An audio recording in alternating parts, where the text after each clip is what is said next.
और देखिए, यही नीतीश कुमार की पहल पर जब पी चिदम्बरम देश के गृह मंत्री थे और बाद में वित्त मंत्री थे, तो उन्होंने एक रघुराम राजन की अध्यक्षता में कमेटी का गठन किया था, इसी बात को लेकर कि वो अध्ययन करे कि बिहार को दिया जा सकता है कि नहीं दिया जा सकता है।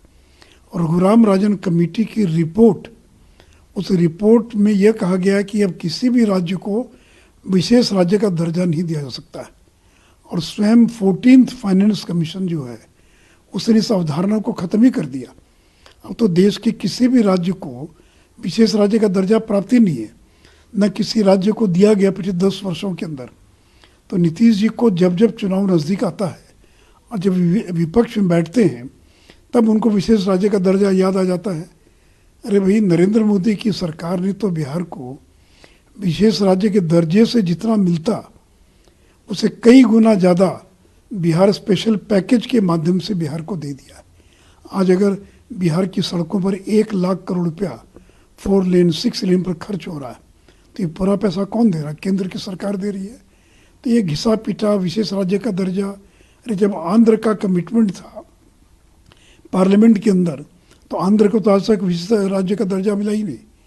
तो आपको सहायता की आवश्यकता है, और नरेंद्र मोदी जी तो कई गुना ज़्यादा सहायता बिहार को दी है। तो इसलिए आंदोलन करते रहें, उससे कोई फर्क नहीं पड़ने वाला है। अब देश के किसी भी राज्य को विशेष राज्य का दर्जा नहीं मिल सकता है।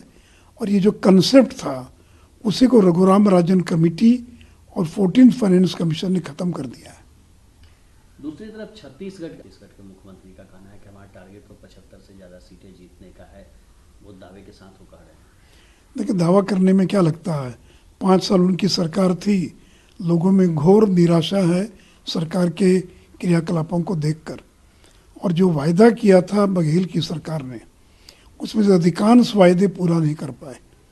और इस समय बीजेपी के पक्ष में छत्तीसगढ़ में, मध्य प्रदेश में हवा चल रही है। मैं तो 1 महीना अभी छिंदवाड़ा भी रह कर आया हूँ, जो नकुल नाथ और कमलनाथ का गृह जिला है। यहाँ तक कि कमलनाथ को अपनी छिंदवाड़ा की सीट बचाना भी मुश्किल हो गया है। तो इसीलिए दोनों राज्यों में बीजेपी की सरकार बनेगी।